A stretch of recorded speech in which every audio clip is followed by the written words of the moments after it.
L'hiver a commencé avant même la fin des récoltes.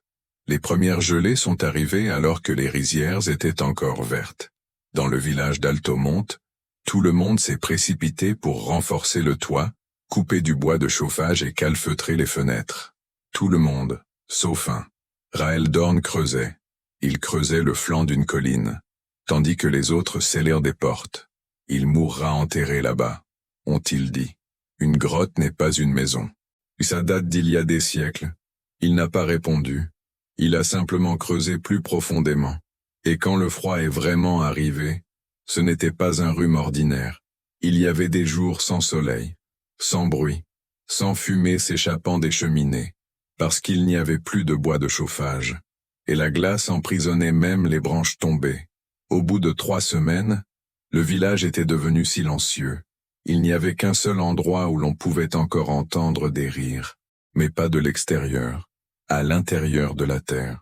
Le village d'Altomonte n'était pas riche mais il a survécu, entouré de petits champs de blé et de riz, avec des maisons faites de boue et de bois.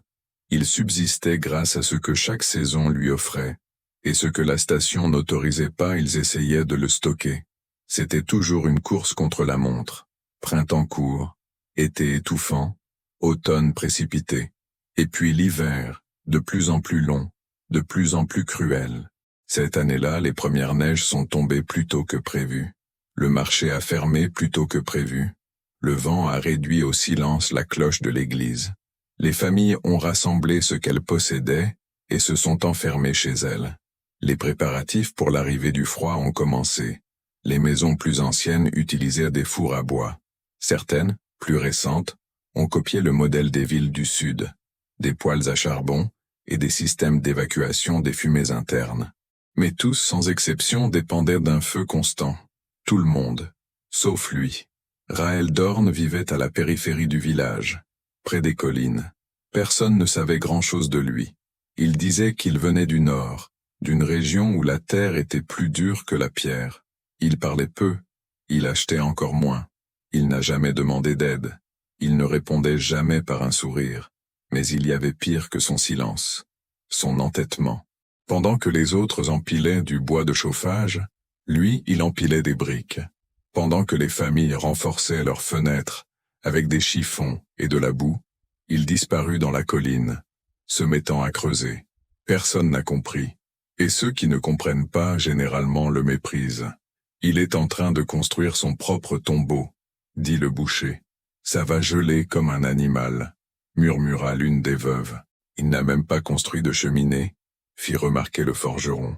Ils ont ri, mais pas avec une intention malveillante explicite. Ils ont ri parce qu'ils avaient peur de penser que peut-être qu'ils savaient quelque chose qu'ils ignoraient. Et personne n'aime se sentir ignorant. Le 15e jour du 9e mois lunaire, Raël Dorn disparut de la vue. Ce n'était pas difficile. Sa maison n'avait plus de toit. L'entrée n'était qu'une arche en argile creusée dans le sol. Et tout autour des tas de terre recouvraient tout comme une couverture. De l'extérieur, cela ressemblait à un abri de fortune. À l'intérieur, personne n'était au courant, parce que personne n'y est entré, et il ne repartit jamais. Les premières neiges sont arrivées 3 jours plus tard. Ils recouvraient les champs, les puits, les chemins. Cela a fermé les routes commerciales. Cela a paralysé les charrettes tirées par des chevaux. Le bois a séché rapidement. Les réserves de riz commençaient à s'épuiser, mais le plus effrayant, c'était le son, ou plutôt, leur absence. Les matins suivants, aucune cheminée ne fumait.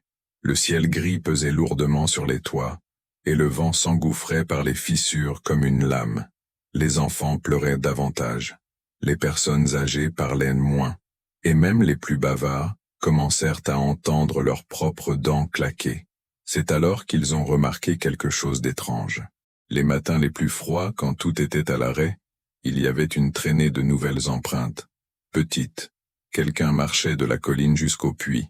Quelqu'un qui avait encore la force de marcher. Mais personne n'a vu cette personne. Sauf une fois. On raconte que le fils du boulanger a jeté un coup d'œil derrière la clôture et a vu une petite fille aux joues roses sortir de terre. Littéralement. Elle sortit par une entrée semi-enterrée d'où s'élevait une légère brume. Interdiction de fumer. Vapeur. Elle ne tremblait pas. Elle n'avait pas l'air malade. Elle tenait un bol. Et il rit la bouche pleine. Raël Dorn a été vu pour la dernière fois au marché 2 mois avant les premières gelées. Il acheta peu de choses. Une pelle neuve, quelques blocs de calcaire et 2 blocs d'argile brute. Il n'a pas apporté de bois de chauffage. Il n'a pas posé de questions sur le charbon. Je ne voulais pas de pétrole. Le vendeur d'outils tenta d'engager la conversation plus par curiosité que par politesse. Tu vas cimenter quelque chose? Raël a simplement hoché la tête. Il a payé. Et il est parti. C'est ce jour-là qu'il commença à creuser. Non pas en terrain plat, mais à flanc de colline. Là où la terre était plus douce, plus calme, plus personne n'utilisait cette technique. Creuser des maisons semblait appartenir à une époque révolue, celle de nos arrière-grands-parents. Mais il a quand même creusé. En ces sans circulation d'air, il n'y avait pas de chaleur. Lina revint dehors. Il a appelé son père. Silence. Elle s'approcha de l'entrée. Il a aperçu le barrage routier. Il a crié. Rien. Il courut jusqu'au village. Il frappa aux portes. Aucun d'eux ne s'est ouvert. Il se rendit au temple. Il était vide. Il a essayé le puits. Congelé. Finalement, il retourna à l'entrée. Et il a fait ce qu'il savait faire. Il s'est agenouillé. Il commença à creuser. Seul. Il a utilisé le bol. Puis les mains. Puis les coudes. Le sol était dur, mais non compacté. Elle était faite de boue et de paille, conçue pour respirer, pas pour résister à la panique. À l'intérieur, la femme toussait. Raël Dorn, les doigts déjà engourdis, retourna au centre de la maison. Il déverrouilla la dalle de pierre sur le lit de la rivière.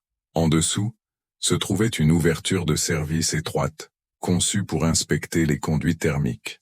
Elle était petite, mais pas impossible. Il s'allongea, il entra. Il rampa dans les tunnels brûlants, encore chauds du dernier feu. Il s'est qualifié pour le dernier virage.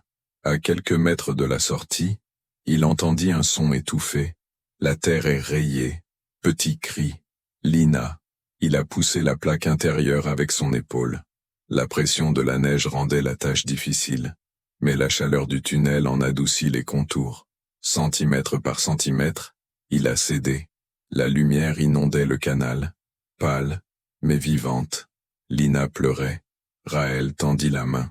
Et pour la première fois depuis le début de l'hiver, elle a dit « Je croyais que tu ne sortais pas ».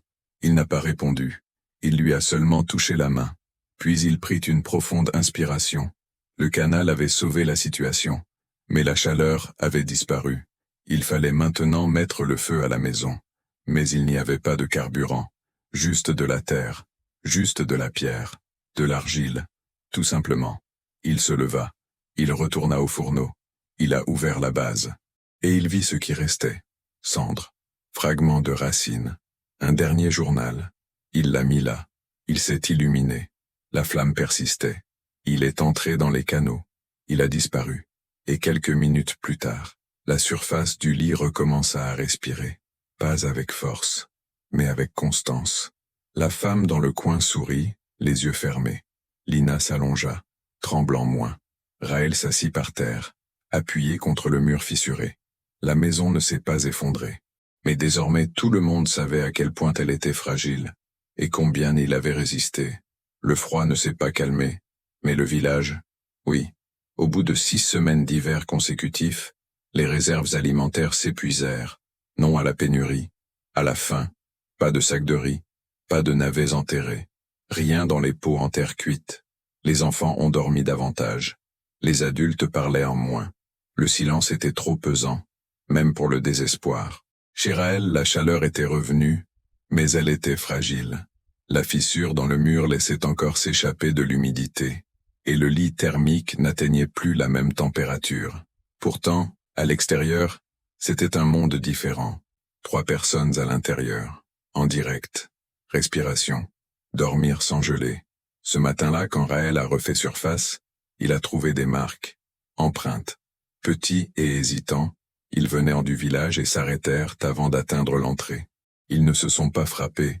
Ils n'ont pas appelé. Ils se sont contentés de regarder. Et ils revinrent. C'est cette nuit-là qu'il prit sa décision.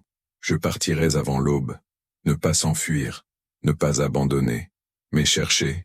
Du bois de chauffage? Non. De la nourriture? Pas ça non plus. Je savais que tout le village avait déjà essayé. Je savais que les branches étaient gelées, que les granges étaient vides. Mais Raël savait quelque chose que les autres ignoraient. Il y avait une maison abandonnée sur l'autre colline, d'un couple de personnes âgées décédées 2 ans auparavant, emportées par une avalanche silencieuse. Ils ont dit avoir tout laissé derrière eux.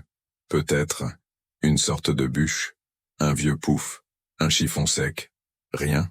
Il est parti avant que le feu ne se lève. Le vent dormait encore. La neige était ferme. Il portait un sac à dos en paille tressée, une pelle et une petite lampe en graisse. Il ne s'est pas retourné. Lina se réveilla et vit que la porte était ouverte. Il sentit le froid l'envahir. Elle n'a pas pleuré. C'est fermé. Dehors, le monde semblait immobile, blanc, silencieux, vide.